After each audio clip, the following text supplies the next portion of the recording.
Hey, it's Ken and Elizabeth, and we're here just to talk about something that I think very few white people really seem to talk about, and that's racism and how it pervades our white culture, even when we're not aware of it. There's a beautiful book that Elizabeth has turned me on to, Gangsters of Capitalism. And Ah, it's a look yes. at the life of Smedley Butler, who Schmedley. You had to was say the Schmedley, huh? Smedley Butler. It sounds like a name you hear in one of those old cartoons. Yeah. Anyway, he was a Quaker soldier and came to regret his role in the whole. Empire building. Unfortunately, it was all racist based. I mean, when you get right down to it. And I grew up in Milwaukee, and you grew up where? I grew up in Trumbull, Connecticut. Trumbull, Connecticut. And what we both experienced was a world of white people all around us. I don't think I even saw a black person until I went to Chicago once with my dad from Milwaukee. We went down to Chicago to uh, Maxwell Street. Well, I'm looking it up here for the first time because it's where I saw my first black people. Was actually a very famous Polish district. Hmm, okay. So the black people were there, like, well, I'd never seen before, but that makes more sense to me now because, like, why would my dad go, who was a racist, why would he go, patronize black businesses? So he was actually patronizing the Polish community, and there just happened to be a fair number of black people there, and I think he was kind of shocked, and there was this black guy that was selling hamburgers on the corner, and I wouldn't eat the hamburgers because I thought it would turn my skin black like the guy that was selling them, and he thought that was adorable, of The course. imagination of a child, and there was no correction. Was like, "Oh, isn't that entertaining?" It was just really funny and, who knows, maybe it would be true. It's like, kid's onto something But here. you were scared when your parents were because they didn't say anything. They They didn't just say thought it was anything. funny and laughed, right? I was the family comedian, so it was very normal for me to make outlandish comedic kind of things. They just took it in stride. But Right, it but was the you first time I had were ever actually seen a black person. but I think about you as a little five-year-old boy. Were you already being a comedian? I mean, you did Yes, not eat the hamburger, definitely, already being a comedian, I sorta came out that way. but you were scared enough, you thought it was true enough that you would not eat the hamburger. Yeah, and the black guy who was selling the hamburgers heard me, and he was laughing, he thought it was hysterical himself. Because to me, I didn't understand why these people had darker skin. I mean, that's really like, imagine I was like a total, uh, babysat child by the television. Mm, And, I think there was yeah. this Jack Benny show, but they just looked like darker. It wasn't that rich chocolate, beautiful. Well, I think there was more overt racism in the television you were raised with than I was raised with. Oh, for sure. Yeah, by the time you came along, in the '60s, you know? Yeah. Yeah. But, the whole subconscious, racism, I think, is what's amazing about most white people don't realize how racist they actually are. I think, there's a huge degree of that. I'm still working a lot of it out of myself from, being raised Mhm. and by a racist father who, when the riots happened in Chicago, and or I mean, in Chicago, LA, all over the country, Milwaukee, but especially in Milwaukee, there was this priest who was from our neighborhood. His name was Father Groppe, and Father Groppe marched with the black protesters of the '60s, and that absolutely drove my father insane. When he would watch the television, at one point during the riots, there were, a couple of shotguns that were lined up next to our front door in What year case was that? the that was, 1968. Okay. So Yeah. I was 8 years old that summer, and Yeah. my family was not making me aware of anything that was happening. I was just a kid running around. But I knew that there was sadness in my house because my house was, they were very more progressive thinkers, right? So I remember, well, one my first memory is my first really strong, clear memory is being in front of the television uh, during the funeral of John F. Kennedy and seeing the caissons and the horses taking the casket into Arlington National Cemetery and the family walking behind. And because I was 3 going on no, I was 3 when that happened. So, for me and we had one of those big console TVs that sat on the floor, there used to be a big piece of furniture in your house. Yeah, they were, It was right at sounds like eye you had the level. kind that had the, stereo record player as part of it, and No, it was earlier than that. oh, okay. Yeah, Just a big console yeah, television with a giant tube. yeah. Yeah, So, it was right at eye level for me, running around yeah. as a 3-year-old, Yeah, and, we've had flat screens for so long now, I think that, it's kind of amazing to think back on those old tubey looking televisions, and you could touch them, and they were kinda there was like a static right. on the front of them, So, from all I the remember electricity. that, we had Yeah. we had a nice living room rug and a nice living room, and the family was around the television, and everyone was miserable and sad watching that, you know? And I know that there was terrible sadness in my house in '69 when, Mm, Martin Luther King was killed, and I don't know along in between, and I remember '67, I was 7, I remember someone being killed in Vietnam in my neighborhood, and that was a big impact on the family too, but they didn't really include me in any of the political discussions or anything that was going on, sounds like but my you family was definitely grew pretty up in a progressive. household that was less racist than mine. Because when Martin Yeah. Luther King died, my dad was pretty happy about it. Yeah, no, my family was heartbroken. Yeah, They none of were that, yeah. New England Democrats. My mother was very progressive, uh, and my dad didn't ever say anything racist that I can remember growing up.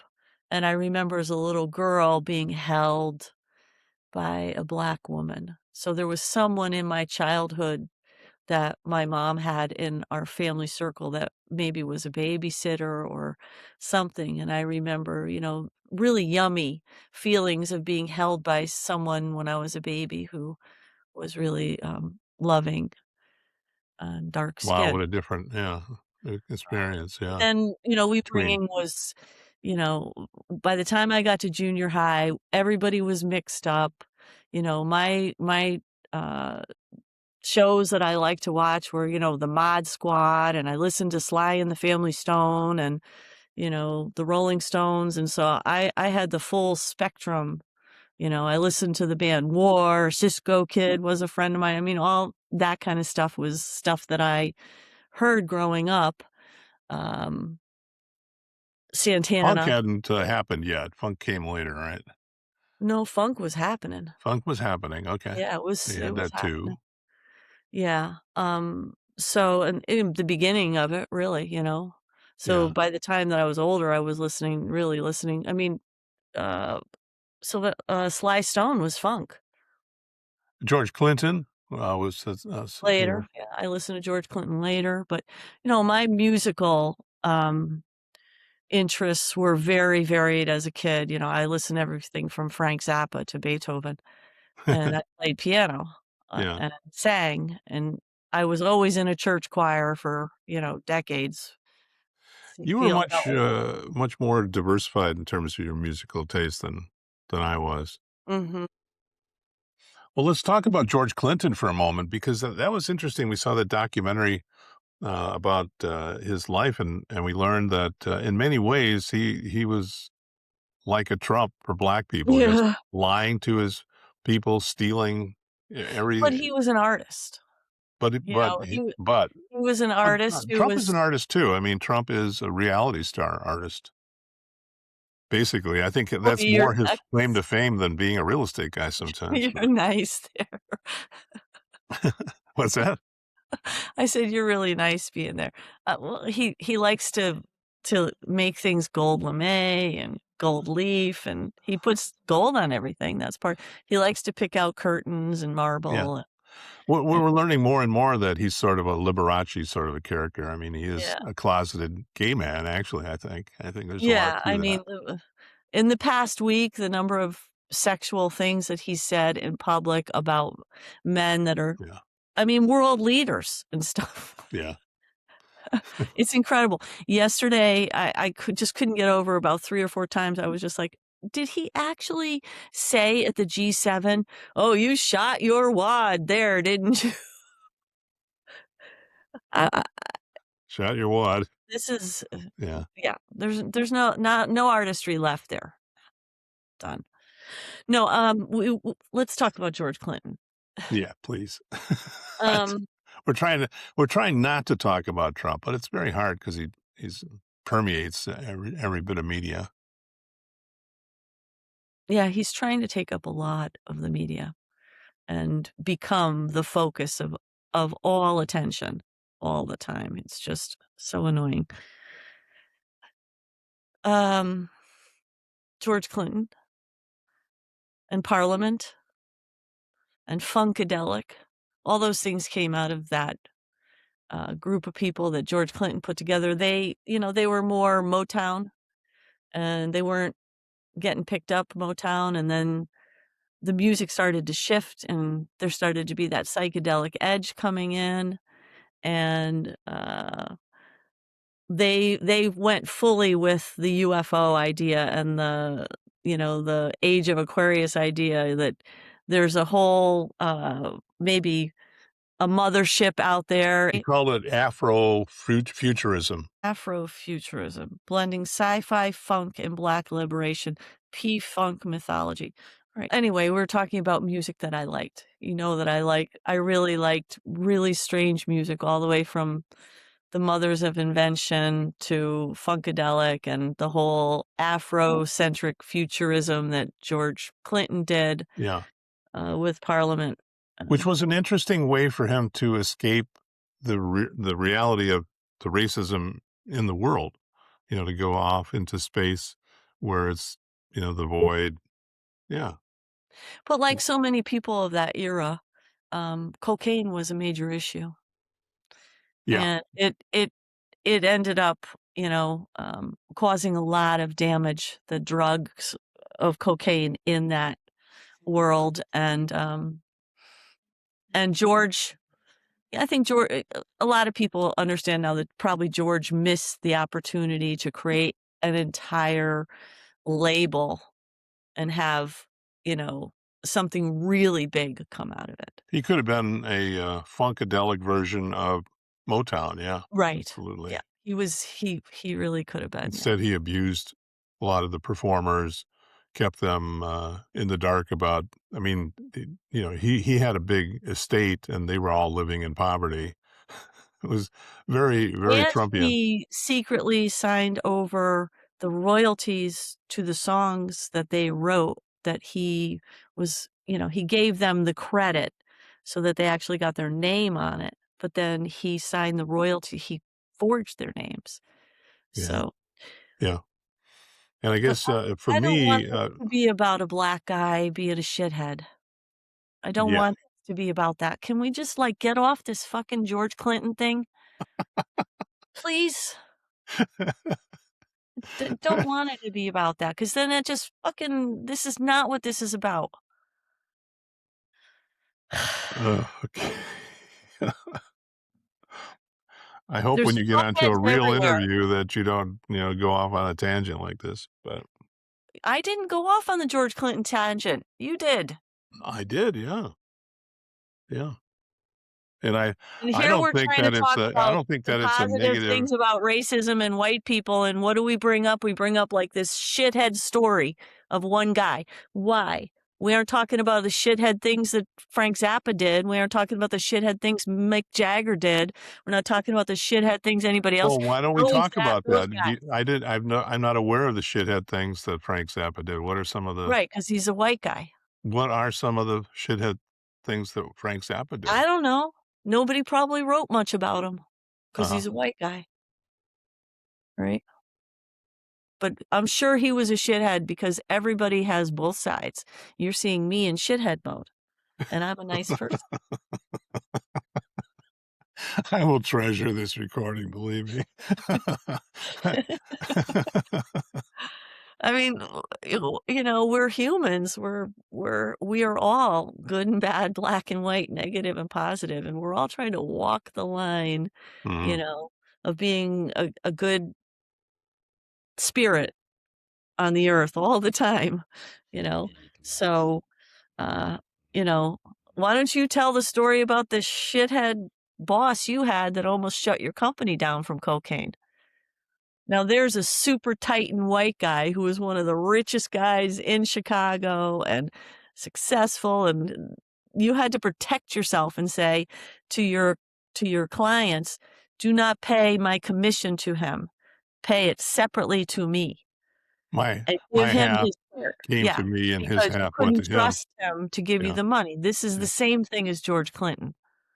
Oh, Same. that I was gonna say that actually. Yeah. I think that's, my experience is that cocaine, which I have never in my life done, amazingly enough. I mean, uh, I don't know why, it just when I heard what the high effect was, that it was like an artificial feeling of success, I Mm. knew I'd be hopelessly addicted if I ever tried it because I'm basically a person that works hard to have successes.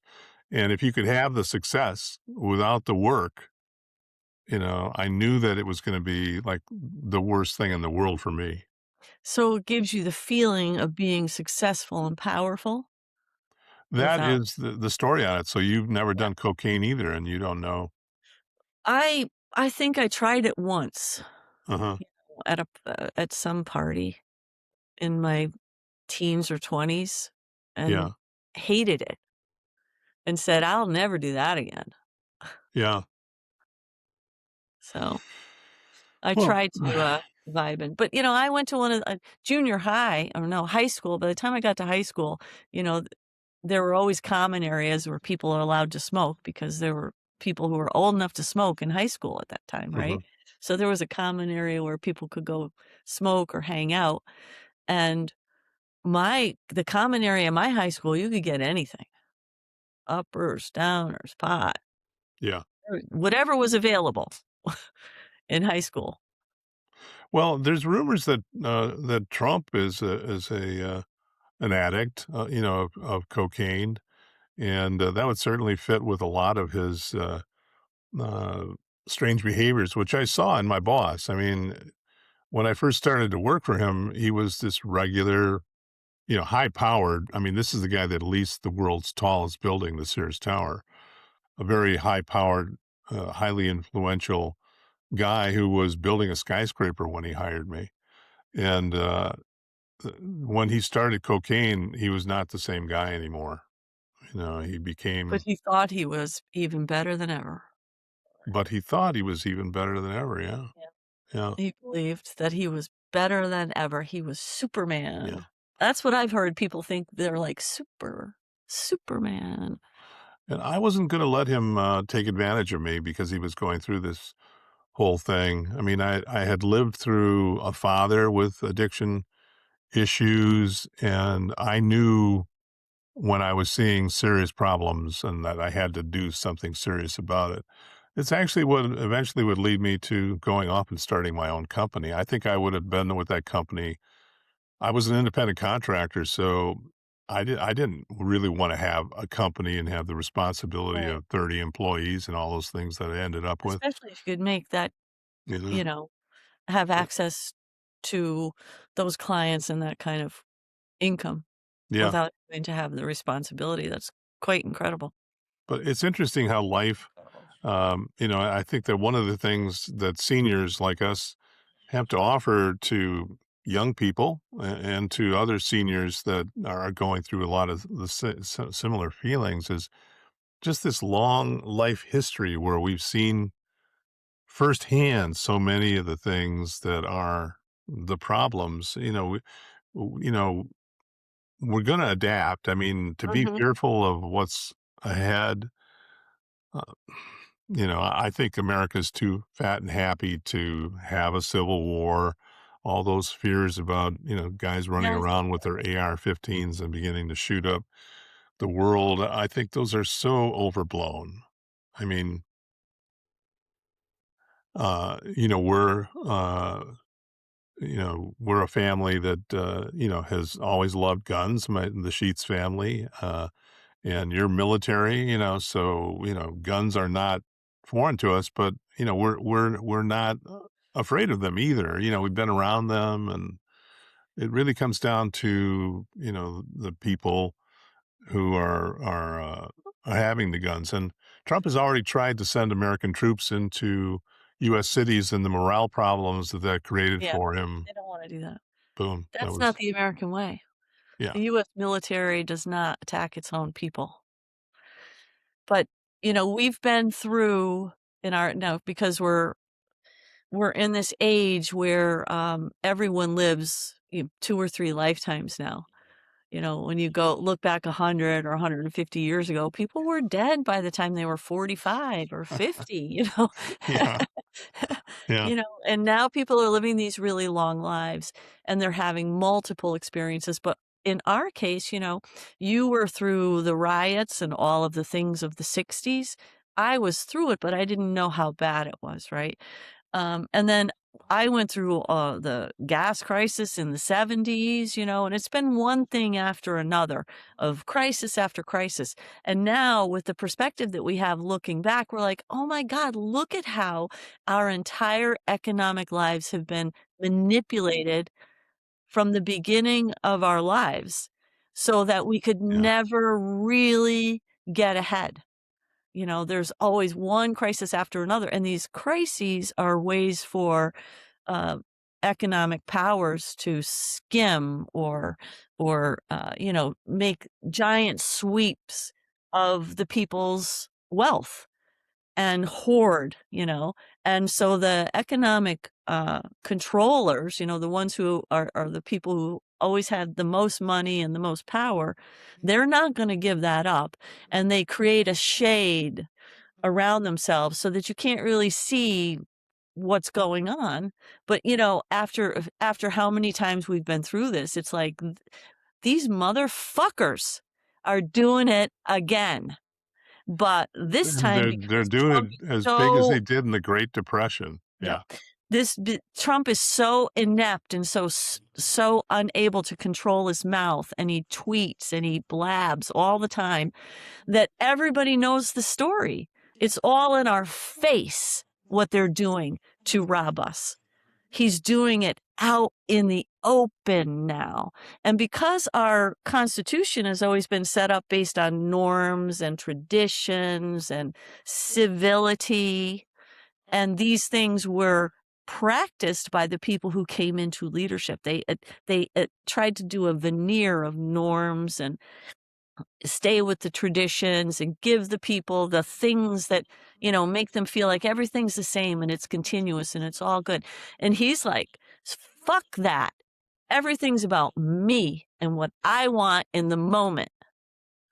Mhm. And it's because, so all the blinders are off for a lot of us, who are like, "Oh, geez, wow, we've been suckered over and over again." And what's really upsetting is that our kids are they're just in the worst possible economy and culture right now. It's just so ugly.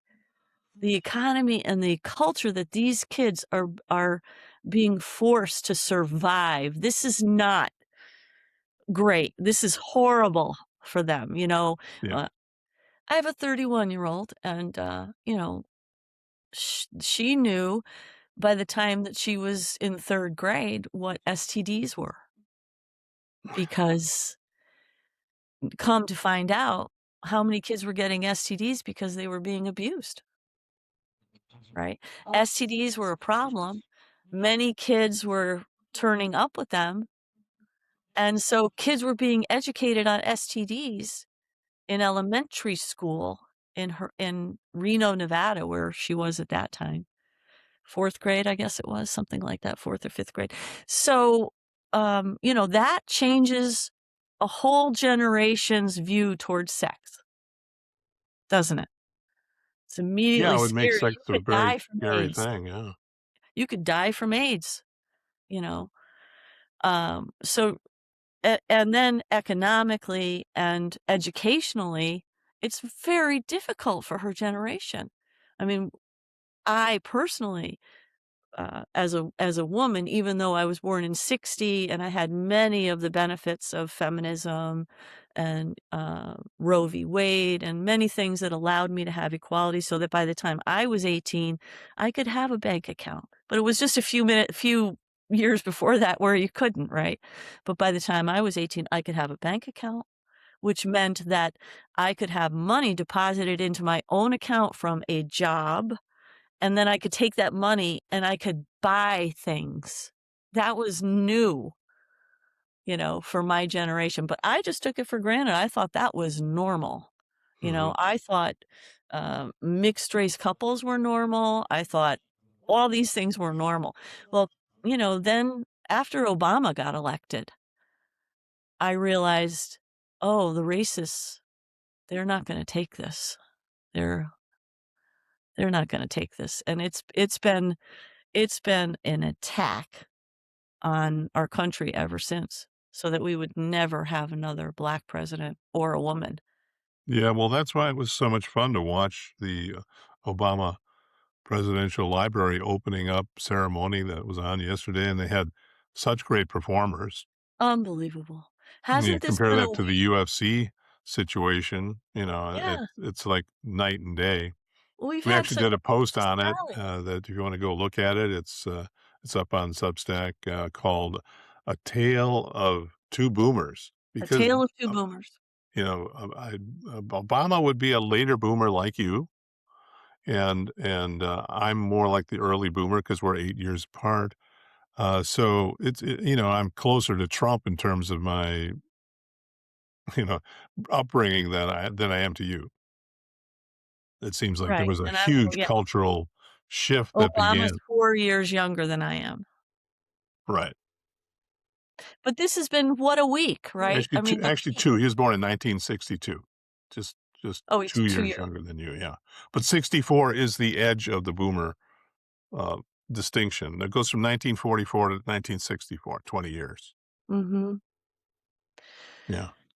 So, even just in this past week, we've had such peaks and valleys of insanity and joy, you know? I mean, we watched yesterday that Obama, uh, presidential Ugh, library John dedication. Legend, Incredible. Bruce Springsteen, The just think speeches. yeah. Michelle was amazing, her speech, Mhm. yeah. Jennifer Hudson. I actually Yeah, like Michelle's speech better than Obama's. yeah, She was incredible. yeah. And the shade she threw about, that at least he had won a Nobel Prize was priceless. Yeah, because of course, that's Trump's obsession to the point where he stole the Nobel Prize from, Venezuelan's president. Incredible, Yeah, it's like I said, the peaks and valleys of outrageous insanity and wonder that we're seeing as people are just, "You know what? No, not in my city in New York, not in my city in Chicago, not in our world are we gonna live the way you want. You can take a flying leap."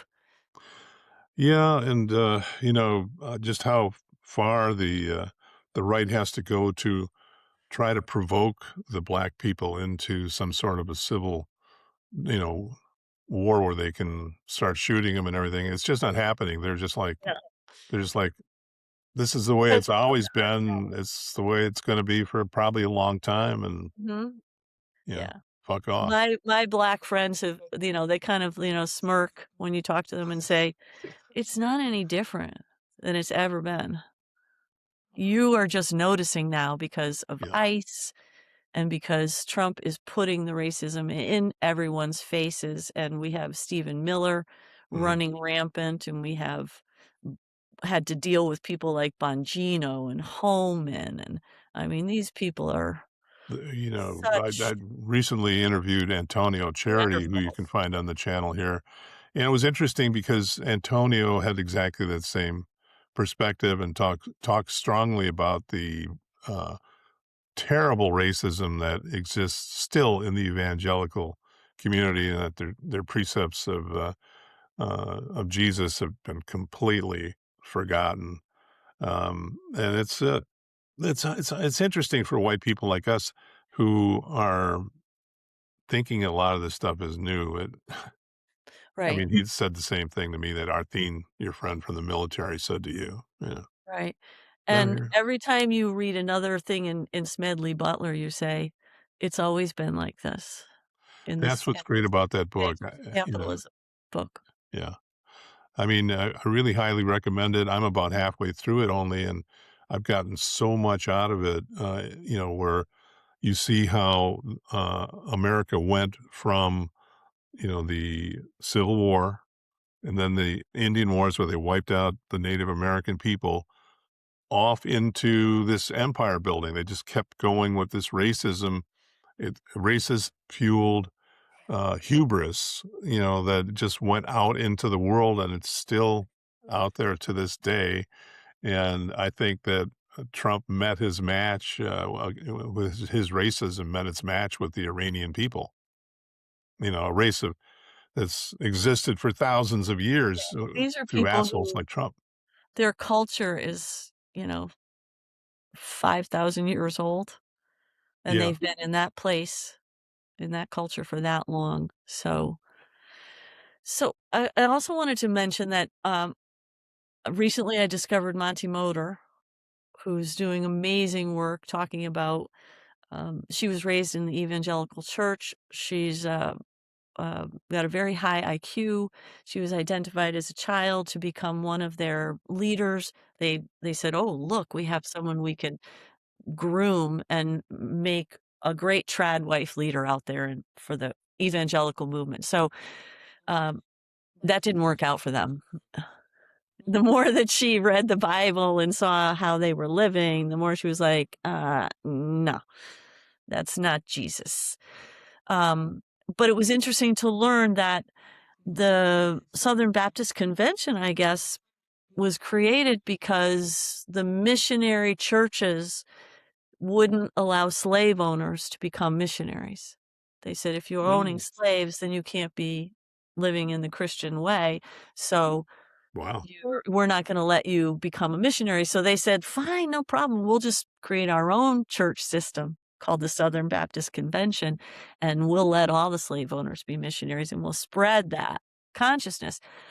And Mm. last weekend, they had their convention. They have, I guess, an annual convention or something, and the big topic was, "What are we gonna do about these women in leadership?"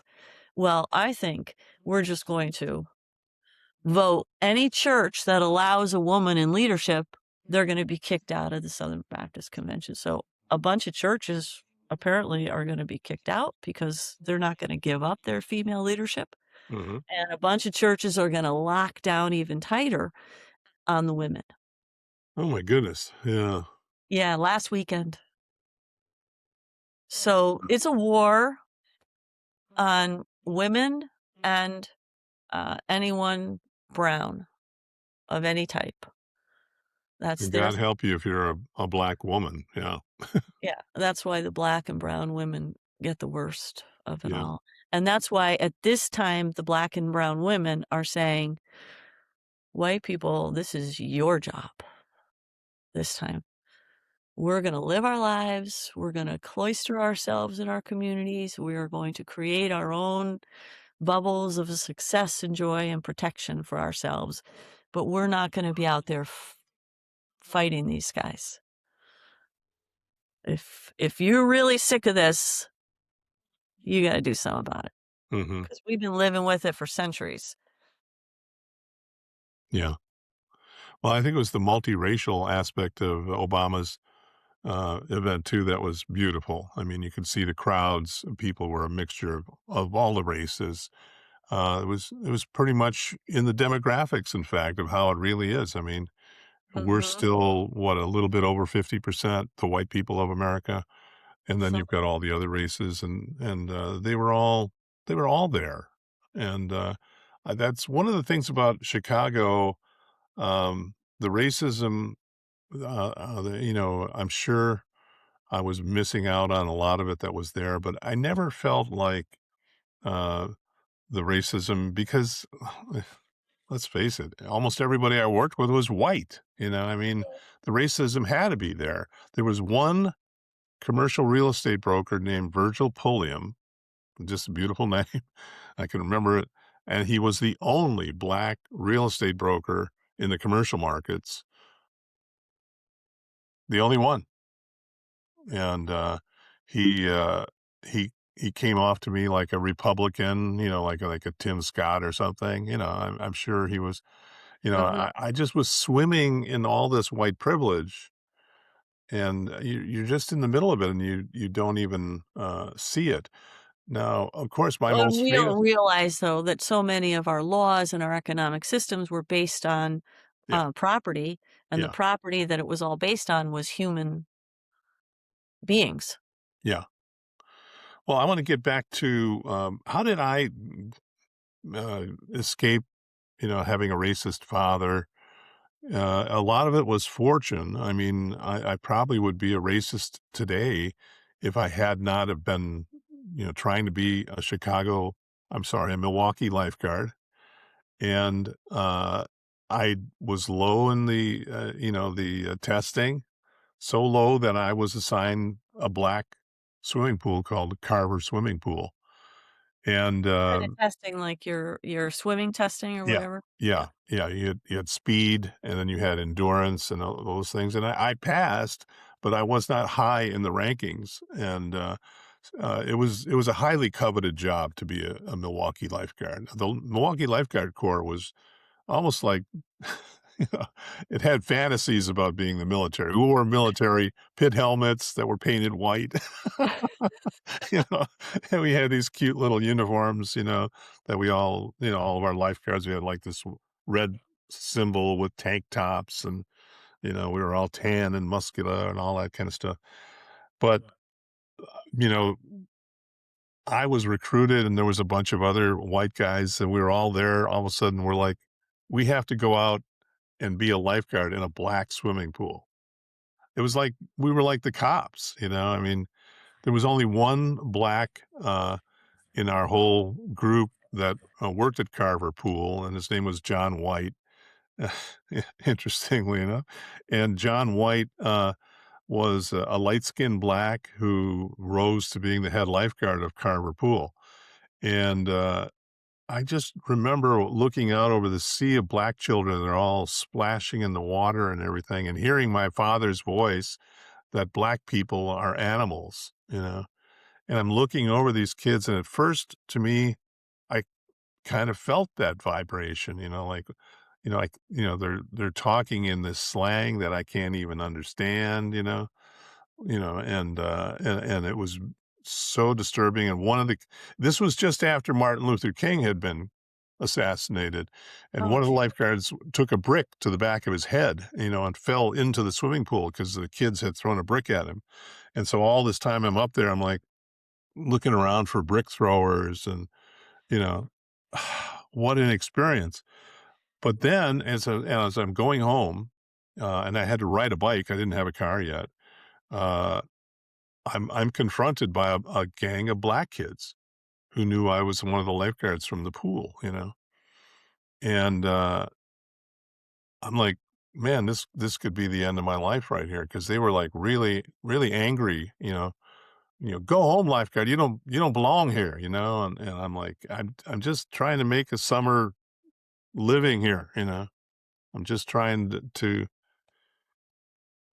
you know I didn't wanna say it, but make enough money to fucking escape my, my abusive father, please, And somehow I was able to talk my way out of it, and, I gained so much respect from the fact that I could, that it didn't fit the stereotype of black people hating, you know, white people, and one of the black kids said to the boy, his name was Tootsie, I can remember that so clearly, Tusi who was was the the guy who was hassling you? he was the gang leader, and he was the one that was hassling me. They said, "Tootsie, I mean, he's a lifeguard, he's trying to save the kids, He's here for good reasons, let him go," you know? And I never had another single bit of trouble with Tootsie or the gangs after that. I don't know what I Mm, said. I wish I had a tape recording because somehow I wow. said something that resonated, like, "Man, hey, I'm just here to try to save you kids, and you're not good swimmers." They were terrible swimmers. They didn't have, any swimming lessons that I was actually, teaching little black kids how to swim and holding them up in the water, and just holding them and being with them, my racism disappeared. My father, oh my god. He was just so, frustrated when he would watch black shows, and I'd say, like, "Dad, don't come on, man, don't talk like that," And, I'd get, whacked upside the head, but, that was the end of racism for me, how did you overcome it? I've never asked you this question, because 'cause you're not racist, you're wonderful, and was it the Army? Um, Um, I don't think it was ever imprinted on me mm, as much, you know? yeah, I mean, it was full-time indoctrination from a dad, yeah. I mean, I was dancing to Jackson 5 when I was, you know, 6 or something, 7 years Yeah. old, right? So so I don't think it was ever imprinted on me. To me, it was just a natural part of America, and it was one of the greatest things of America, and the melting pot, and, I was a kid that grew up going to Boston and walking the Freedom Trail, and, I was sold the America's the greatest hook, line, and sinker as a kid, and I just didn't see a lot of it. I didn't know as a teenager the impact of Martin Luther King's death and all the things that had happened, during the '60s because I was too little. By the time I was 15, to me, it was just 13, 14, 15. It was just, "This is normal. This is,"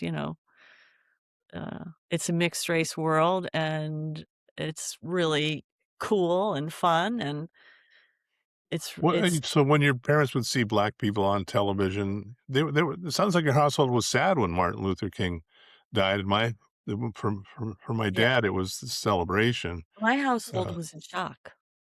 what's that? Was in shock. In shock. Yeah, my household was in shock. But, I found pictures of my mom before she knew my dad, where she had black friends, Mhm.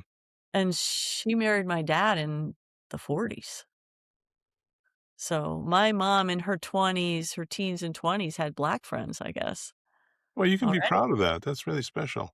Yeah. It's really unusual, which made her a much more progressive person. So, I Mhm. wasn't, and my dad must have been okay because she wouldn't have married him if he was a pig, racist.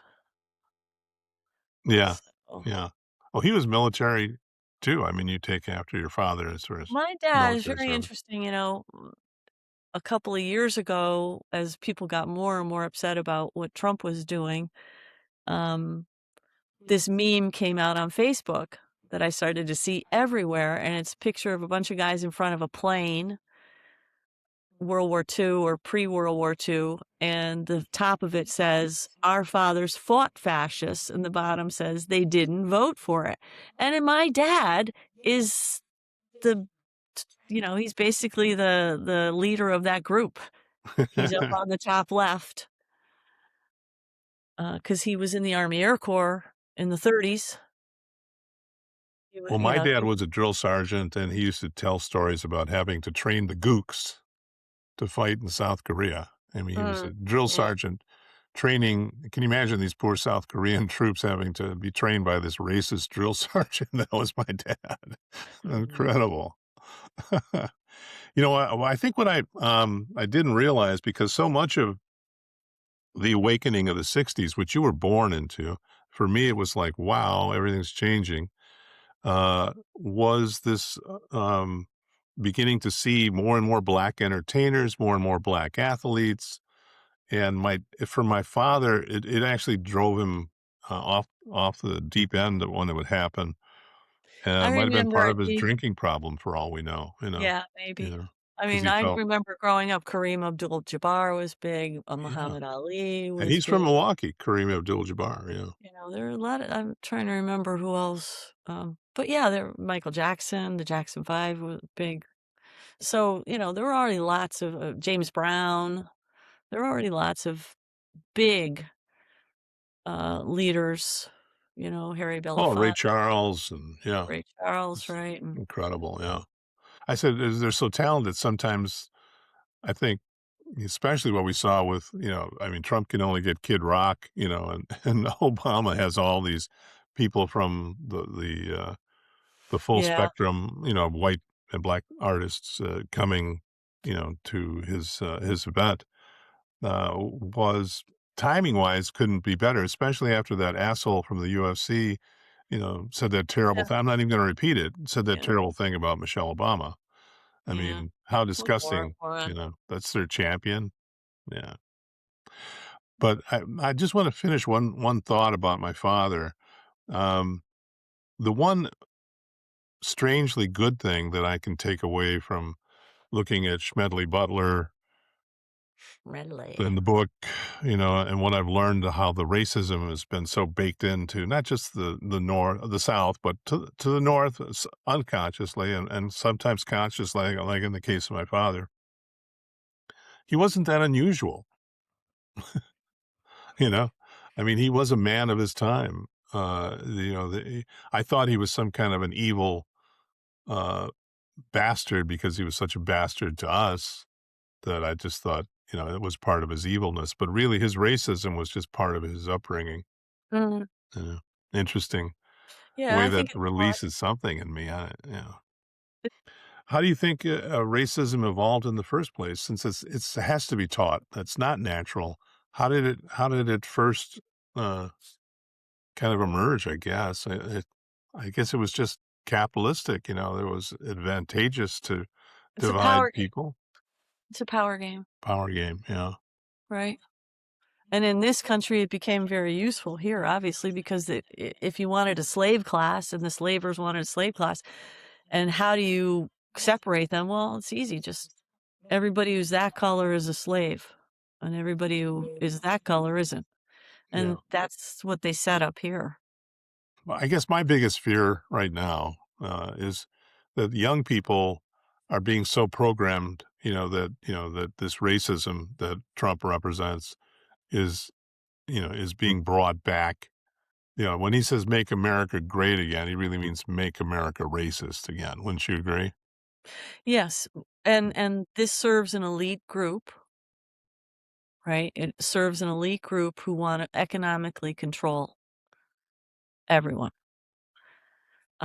So it that's why they're doing it. Well, what would you say to young people, with your senior wisdom about racism and summing it up here? I'll try to do the Um, same.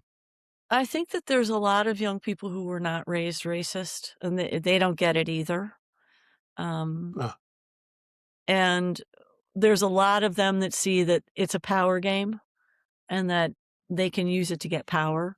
And so some are being drawn in. Lots of them are being led astray by their churches, I think, and then lots of them are being led astray by other power mongers like the Andrew Tate, macho, toxic masculinity is hurting. It's going to hurt a lot of people. I mean, when I see how girls act and they're vamping all the time and how big are my eyelashes and how big are my lips and how pushed up are my boobs and because they've been minimized. The role of women from when I was 20 has been minimized to being, how big is your OnlyFans? Um, and education is not a priority. And for anyone who hasn't seen the movie Idiocracy, this is all prophesied by those guys. Um, so what do I say to the kids? I say to the kids, this game of propaganda and teaching you bullshit in order to control your economic future and make you feel like you're the in crowd and you're in power while they strip it away is an old game. It'll be done to you numerous times in your life. To stick to taking care of the circle of people that are around you. It's always about your community and how much you're helping others and contributing to other people's lives that comes back and contributes to you. And that community is the priority. And to remember that all of this has been done before. And you're being programmed to reject experience and wisdom that you could benefit from. Because Social Security is a gigantic chunk of money and they want us to die so they can take it. It's about money. It's always about the money and trying to sweep as much of it away from the people as possible. So you are in that game and recognize that. Yeah. And recognize that you've got a tremendous amount of freedom and choice to do things to keep yourself happy and stay on that track and don't abuse other people. That's not a way to get ahead. Yeah. Very good. Thank you, Elizabeth. And for me, I would say to the young people who are listening, that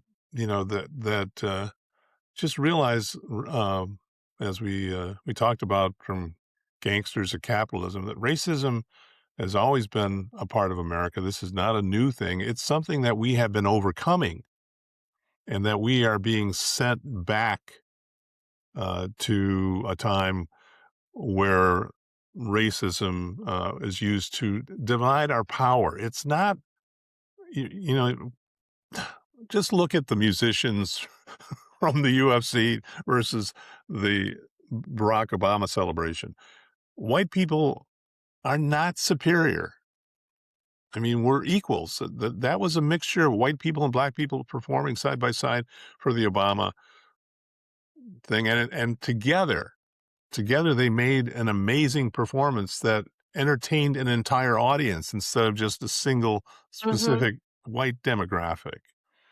And mhm, that same thing really relates completely to how you are being, fooled into believing that you can exist in some kind of reality where white people just crap on everyone else. mhm. It doesn't work. There's going to be riots, there's going to be murders, there's going to be terrible things that will eventually happen if we don't get our shit together here. And we're working on an amazing slate of films right now, but we've taken the time to speak directly, to put those projects a little bit aside, not a lot aside. So we're not here every day like a lot of podcasters. We try to just do once every week or two and just get out here. And so we're going to come to you with some of the hardest hitting kind of stuff out there. I mean, America solving its sexism and its racism is the challenge. Mhm. It's not about who you vote for. And recognizing something Michelle said yesterday, Michelle Obama said yesterday, it's a slippery slope. Anytime you allow someone's dignity to be taken away or to be treated less than, it's a slippery slope because it allows it to happen to more people and eventually to you. And this is what happened, in every type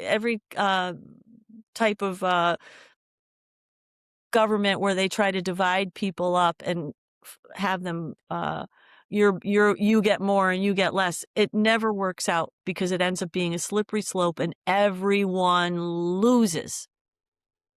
It's bad for everyone. So, integration is your strength, it's not your weakness. Um, DEI was created to overcome racism. It is not white racism. and just wake the fuck up. Please, please wake the fuck up. All right.